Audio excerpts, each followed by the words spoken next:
Será que sou eu? Mas eu nem gosto de ficar. Eu tô falando desse jeito, gargalhando. Será que eu tô ficando louca? Mas como que eu tô com entidade se eu vejo tudo, eu ouço tudo? Quando a gente tá começando o nosso desenvolvimento mediúnico, existem muitos tabus, muitos mitos que só nos travam. Hoje eu vou trazer para vocês uma mensagem que eu recebi no meu Instagram, de uma senhora de 57 anos que incorporou com a sua pombagira, mas se lembra de tudo. Ela ouviu tudo. E aí, isso pode ou não pode acontecer? Assiste até o final, porque hoje tem muita coisa para falar, muita coisa pra gente desmistificar. E eu vou aproveitar para te pedir para se inscrever aqui no nosso canal, deixar o seu like, compartilhar com outras pessoas que têm esses tipos de dúvidas sobre a Umbanda. Bom, vou ler para vocês então a mensagem dessa seguidora. Mãe Jana, sua bênção. Oxum lhe abençoe. Eu tenho 57 anos e durante toda a minha vida eu fui católica não praticante. Frequentava as missas alguns domingos, mas sempre tinha muita devoção por São Jorge. Minha comadre e vizinha gostava de vez em quando de ir nas festas da Dona Figueira, em um terreiro no centro aqui de Nova Iguaçu, e sempre me convidava. Eu nunca fui muito afeita a essas coisas, mas ela sempre me chamava com carinho e eu sempre arranjava uma desculpa para não ir. Um dia, a minha netinha de 5 anos apareceu com uma ferida na perna. Era uma coisa pequena, parecia uma picada de mosquito, mas aquilo foi aumentando até virar um caroço feio. Não incomodava, mas quando procurávamos um médico, ninguém dava um bom diagnóstico. Cada um dizia uma coisa e a menina com aquela coisa feia na perna que nenhum remédio passava. No dia da consulta da Dona Figueira, a minha comadre me chamou para ir com ela. E com muita pena e desespero mesmo pela minha netinha, eu acabei indo em busca de uma solução. Fomos, eu e a vizinha, porque não queria minha pequena metida naquelas coisas. Chegando lá, quando a Dona Figueira abriu a cortina e entrou no salão de espera da assistência, as minhas pernas tremeram. Eu levantei, segurei a barra da saia e senti um vento passando por debaixo dela. Pedi um cigarro, fui até a pombagira e falei que não era eu, que era Maria do Fogo. E que a minha neta tinha um feitiço e muitas outras coisas que eu mesma desconheço. Eu não conseguia controlar o meu corpo, a minha voz, as minhas palavras, a gargalhada, nada. Mas estava totalmente consciente de tudo que se desenrolava ali. Eu via e ouvia tudo. Dona Figueira balançava a cabeça enquanto eu falava sobre coisas que tinham que ser compradas para um trabalho para minha neta e uma mulher do lado anotava tudo. Quando eu dei por mim, estava sentada com um copo de água na mão que me deram, depois que a moça foi embora, como eles disseram. Voltei para casa sem saber como contar aquilo tudo para as minhas filhas. A mãe da minha netinha tem pavor de macumba. E quando comecei a falar, já me repreendeu, dizendo que aquilo não poderia ser coisa de Deus. Eu não tive forças para combater a palavra dela, porque eu de fato não consigo entender. Se era uma pombagira que veio no meu corpo, por que eu me lembro de tudo o que aconteceu? Será que na ânsia de ajudar a minha neta, a minha própria cabeça pregou uma peça em mim? Ou será que é algum espírito mesmo do mal que quer se aproximar de nós como a minha filha acredita? Eu fui buscar ajuda, mas sinto que voltei mais perdida da consulta do que estava. Não tenho coragem de falar com ninguém sobre esse assunto. Sinto vergonha de dizer o que aconteceu e ainda mais que eu me lembro de todo o acontecido. Nem com a minha vizinha, minha grande amiga, eu tive forças para conversar depois que voltamos naquele dia da consulta. A senhora pode me dar uma luz? Lhe acompanho no Instagram há um tempo e adorei que a senhora abriu esse canal no YouTube. Nem sei se poderia te mandar essa mensagem, mas se puder me explicar o que está acontecendo comigo, eu lhe serei muito grata. Bom, quero te agradecer imensamente por essa mensagem, assim, não esperava mesmo receber uma mensagem, ainda mais no Instagram. né? Com um relato desses. Eu acho que tem muita coisa pra gente conversar aqui, refletir a partir dessa sua história, e eu espero de coração aliviar as suas dúvidas e seus questionamentos. Bom, eu pedi autorização então dessa seguidora para poder divulgar a carta dela, porque eu acho que tem muita coisa nesse relato dela, nessa mensagem que ela trouxe pra gente, que são dúvidas comuns para muita gente que está começando dentro da Umbanda. Na verdade, eu acho que sempre existe esse tipo de dúvida, né? Será que sou eu? Será que é o meu guia? Eu mesma, gente, que já tenho uma vida dentro da Umbanda, são 27 anos de chão de terreiro, 18 anos de sacerdócio, de feitura como mãe de santo, muitas das vezes eu me pergunto, será que sou eu? Será que é a entidade que está querendo passar essa mensagem? Será que isso não é coisa da minha cabeça? E, francamente, eu acho que é muito positivo a gente ter esse tipo de dúvida.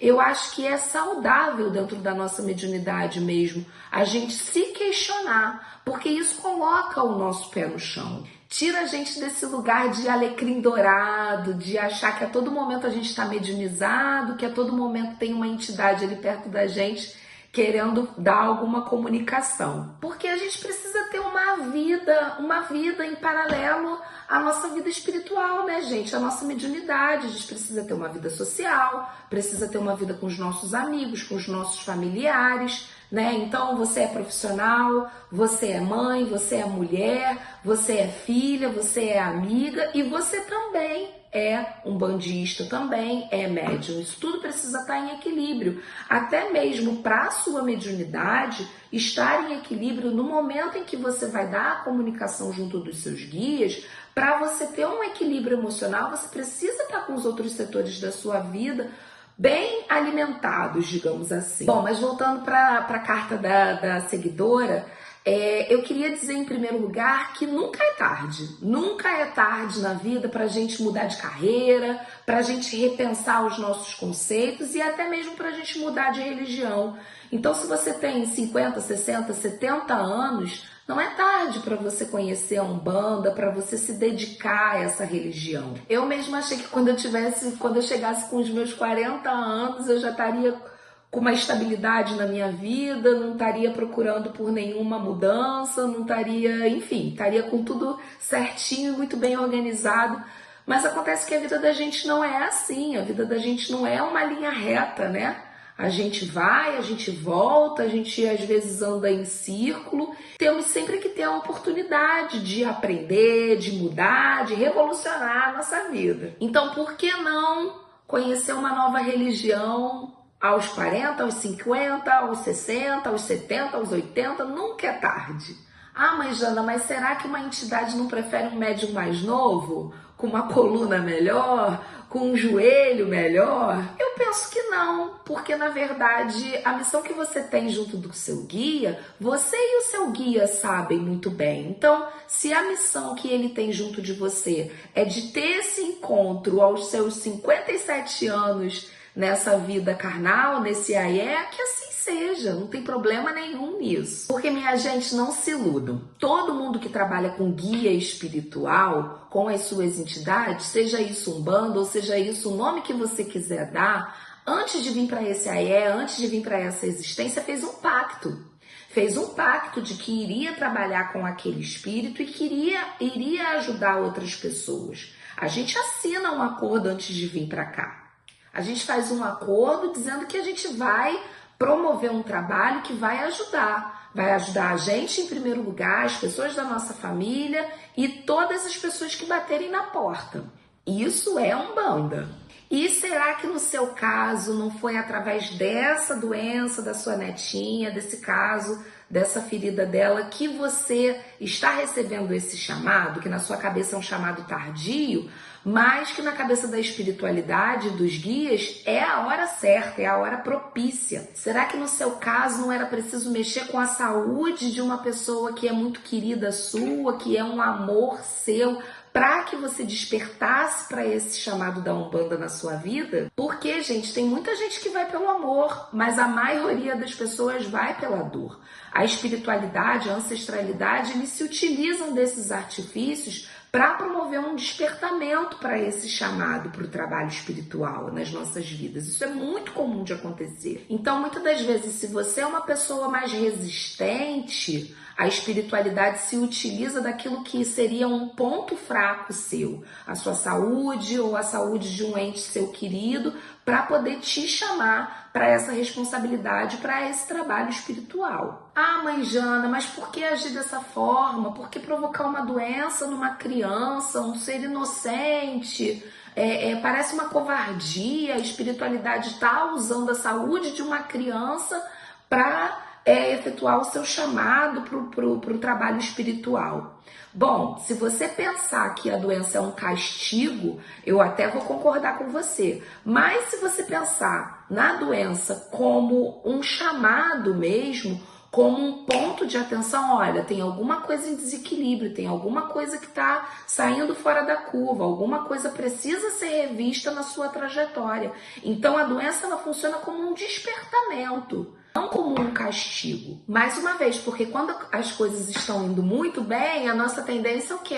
Relaxar, tá tudo muito bem, tá tudo muito confortável. O nosso cérebro gosta de conforto. Tá tudo muito bem, eu vou ficar aqui paradinho, vou ficar de boa na lagoa, do jeito que as coisas sempre foram. Então, o nosso cérebro, ele gosta dessa estabilidade, desse conforto. Se tudo tá muito bem, a gente continua no mesmo lugar. Muitas das vezes é preciso um incômodo, ali um aperto no nosso calo mesmo para a gente poder transformar as coisas na nossa vida. O nosso cérebro não gosta de ser incomodado com coisas que lhe tirem a paz, com coisas que lhe são desconhecidas. Por isso que a gente se sente ameaçado, se sente confuso diante de uma coisa que a gente não conhece. Agora vamos falar sobre a sua experiência de incorporação. Porque você incorporou e muito bem incorporado. E tá de parabéns. Você, junto com a sua entidade, para uma primeira vez, para uma primeira incorporação, para a primeira vez que acontece isso contigo, eu tenho que dar os parabéns para vocês. Porque o guia que não desce na terra para cuidar do seu cavalo, para cuidar da família do seu cavalo e quer sair dando consulta para todo mundo, me desculpa, gente, mas tá errado. Santo de casa tem que fazer milagre. Santo de casa tem que curar em primeiro lugar a sua família. Não adianta você querer dar consulta, querer dar conselho, a sua entidade querer resolver a vida dos outros, se a vida dentro de casa está toda cacarecada. Não adianta. O guia tem que vir na terra em primeiro lugar para ajudar o seu cavalo e a sua família. Essa história de que santo de casa não faz milagre, isso não existe. Tem que fazer milagre dentro de casa, sim, senhora. E olha que coisa maravilhosa, sua pombagira já vi falando, dando o nome dela, dando receita para curar a sua neta. Que coisa maravilhosa.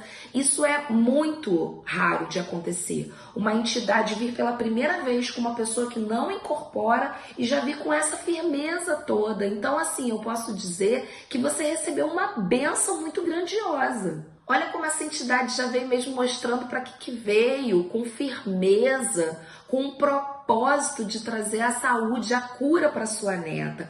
Olha quanto amor esse guia espiritual está demonstrando por você e pela sua família, te levando até esse espaço de consulta com a Dona Figueira, se apresentando, dando o seu nome e dando toda a receita do que é preciso fazer para que a sua neta possa se curar. Isso é uma demonstração de muito amor dessa entidade, desse espírito que esperou esses anos todos para poder se aproximar de você, para poder trabalhar com você, para poder se revelar para você e para sua família. E num momento de dor, num momento de tristeza, num momento de doença, isso é fantástico.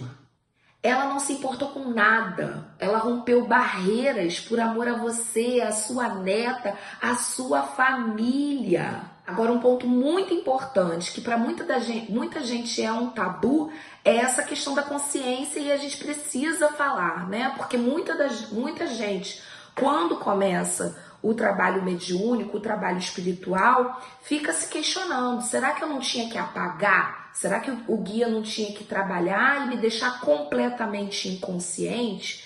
E eu vou dizer aqui para você, 2 pontos para você entender que é muito saudável ser consciente, principalmente no início da nossa incorporação, no início do nosso trabalho, do nosso desenvolvimento mediúnico. O primeiro é que você vai ter a oportunidade de aprender com a sua entidade, aprender a lidar, aprender a acolher pessoas com aquele guia espiritual, né? Você tá ali vendo e ouvindo tudo que ele tá falando para um consulente, você tá aprendendo a lidar com emoções confusas, com emoções em desequilíbrio e aprendendo também a botar a mão na massa, porque quando um guia passa uma receita, passa uma magia para ser feita, é uma ótima oportunidade de você aprender com o seu guia. E um segundo ponto importante é que você tem uma oportunidade de ser uma testemunha do que está acontecendo ali no momento da consulta. Porque, gente, nem todo mundo que vai se consultar tem boa índole, tem bom caráter, a verdade é essa. Muitas das vezes a pessoa se faz de vítima, vai até o guia espiritual, conta um problema, às vezes mente, às vezes distorce as coisas, às vezes mente sobre o que o guia disse, distorce as palavras do guia completamente ao seu favor, e sai dali dizendo, seu tranca-rua falou que eu tô certo, que é isso aí mesmo, que não sei o quê. E às vezes o seu tranca-rua, coitadinho, meu Deus, eu não falei nada disso. Por isso que o papel do Cambona é legal, né? Porque o Cambona, ele tá ali, ele também serve como testemunha, mas muitas das vezes, no momento de gira, por exemplo, que é tudo muito rápido, tudo muito acelerado, às vezes a entidade não tem a oportunidade de ter um cambono do lado, pode falar alguma coisa para o consulente interpretar de uma outra forma. Então, de uma certa forma, a consciência, ela te resguarda, ela te coloca num papel de testemunha de tudo que está acontecendo ali. E se a pessoa sair falando alguma outra coisa, você vai ter a oportunidade de saber que aquilo é uma mentira ou se aquilo é uma verdade, enfim. Agora, isso não significa que você deva expor a sua consciência ou a sua inconsciência na sua incorporação. Isso é uma questão íntima sua, né? Que você talvez possa conversar com o seu pai de santo, com o mais velho, com os seus padrinhos, mas é algo que a gente aconselha a não expor, porque isso te blinda da pessoa depois querer vir, fazer algum tipo de comentário com você, porque a entidade falou isso assim, sim, assim, você lembra? Então é uma questão um pouco assim, particular do que foi dito entre o guia e a entidade, porque independente do seu nível de consciência durante a incorporação, existe um compromisso tácito, um compromisso implícito, ou seja, um compromisso que está dado, né, entre o guia e quem incorpora, que é de não revelar aquilo que foi dito em hipótese nenhuma. Aquilo ali precisa existir esse acordo ético entre o guia e a pessoa que incorpora e o cambono, caso esteja ali auxiliando, né? Aquela pessoa que não incorpora e que fica auxiliando o guia, muitas das vezes interpretando a mensagem para o consulente, né? Se às vezes o consulente não tem muita intimidade com a linguagem do guia, então o Cambona, ele é imprescindível nesse sentido, porque ali ele vai traduzir, vai ser até classap, digamos assim, né? E também pode fazer anotações, anotar o trabalho, como o caso dessa nossa amiga, que tinha uma pessoa ali cambonando a entidade, anotando a receita que ela deveria fazer para sua neta, né? Então, o Cambona, ele também tem esse compromisso ético de não revelar nada do que aconteceu ali. Não tá certo essa coisa de sair da consulta, porque você viu, porque fulano, porque isso, porque aquilo, porque não sei o quê. Não, isso está completamente errado, isso é completamente antiético, isso fere a ética da Umbanda, dos guias. Isso pode causar um sério prejuízo, não só para o médium, como para a entidade, como para a Umbanda também. A Umbanda, ela tem uma peculiaridade que é o seguinte: quando você está ali incorporado, trabalhando com o seu guia, você não está só representando o guia, você não está só representando a casa, você está representando a Umbanda, a religião.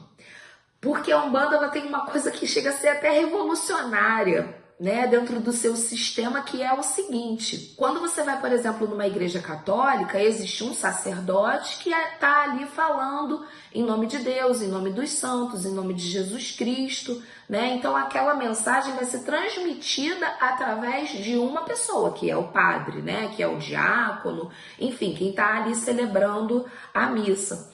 Na Umbanda existe uma quebra que eu vou dizer que é revolucionária, né? Existe uma descentralização dessa figura do sacerdote. Ah, como que isso acontece, mãe Jana? Porque à medida em que você está incorporando com o guia, você é um mensageiro da espiritualidade, você é um mensageiro de Deus, você é um mensageiro do divino. E existem ali, por exemplo, numa gira, vários mensageiros do divino, transmitindo várias mensagens para quem está encarnado, para quem está ali se consultando. E é por isso que é extremamente importante que num momento de gira, num momento de trabalho espiritual, estejam todos dentro de uma mesma harmonia, de uma mesma vibração. Todos sejam um elo dentro de uma corrente, numa mesma vibração, para que aquele trabalho não se perca, não se desvirtue dos seus propósitos. Agora você se questiona se isso tudo não seria coisa da sua cabeça ou então coisa de um espírito zombeteiro, de um espírito brincalhão, né? Bom, vamos pensar então na primeira hipótese. Se isso tudo fosse coisa da sua cabeça, você acha que você seria capaz de dar um nome de uma entidade, né, Dona Maria do Fogo, e dar uma lista de itens de magia para fazer um trabalho? Não é muita coisa para você imaginar, para você criar na sua mente? Você não acha que são muitas evidências para você achar que tudo isso, você dá um nome, você pedir um cigarro, você botar a mão na cadeira, dar gargalhada e ainda dar uma receita completa de itens que são precisos para ser feito um trabalho para sua neta? Você não acha que é muita coisa para sua cabeça inventar? E a sua segunda hipótese, né, de ser um espírito brincalhão, um espírito zombeteiro. Ali é uma casa de axé. Ali tem uma entidade trabalhando. Para uma entidade estar ali trabalhando, existe todo um preparo espiritual, material e espiritual que acontece previamente. E a Dona Figueira, eu já vi muitas incorporações de Dona Figueira durante a minha trajetória, é uma pombagira muito séria. Ela não iria permitir um espírito zombeteiro, um espírito brincalhão, ir no trabalho dela e querer fazer arruaça, de forma nenhuma. Isso não iria acontecer. Estava ali num momento de consulta, com todo um preparo espiritual, com elementos mesmo de magia, para preparar aquele ambiente para as consultas. A Dona Figueira seria a primeira a dizer: sobe porque você é um espírito brincalhão e eu não vou permitir isso aqui dentro da minha casa, essa arruaça no meu momento. E não, ela deu guarida à sua pombagira, né? Ela assentiu, ela concordou com o que estava acontecendo ali. Então, minha querida, eu posso te dizer, posso te garantir, não se tratava de um espírito brincalhão. Se tratava realmente de um espírito, de uma pombagira que estava falando através de você. Dona Maria do Fogo, como ela deu o nome. Para que a Dona Figueira desse essa permissão para a Dona Maria do Fogo chegar, é porque tudo aconteceu da forma como precisava acontecer. Do jeitinho que tinha que acontecer. E por último, eu queria comentar sobre o preconceito da sua filha, né? Sobre essa reação que ela teve quando você foi lá e contou sobre tudo que tinha acontecido. A gente, quando se torna mãe, muitas verdades caem por terra, né? Muita coisa que a gente imagina, que tá muito certa na nossa cabeça, acaba caindo por terra no primeiro choro do nosso filho. Quando a gente tem aquelas inseguranças, o que eu vou fazer? Será que eu tô indo pelo caminho certo? Aquelas coisas que só o dia a dia mesmo é que vão proporcionando que a gente cresça e que a gente amadureça esse nosso lado materno, né? De cuidar de um bebezinho.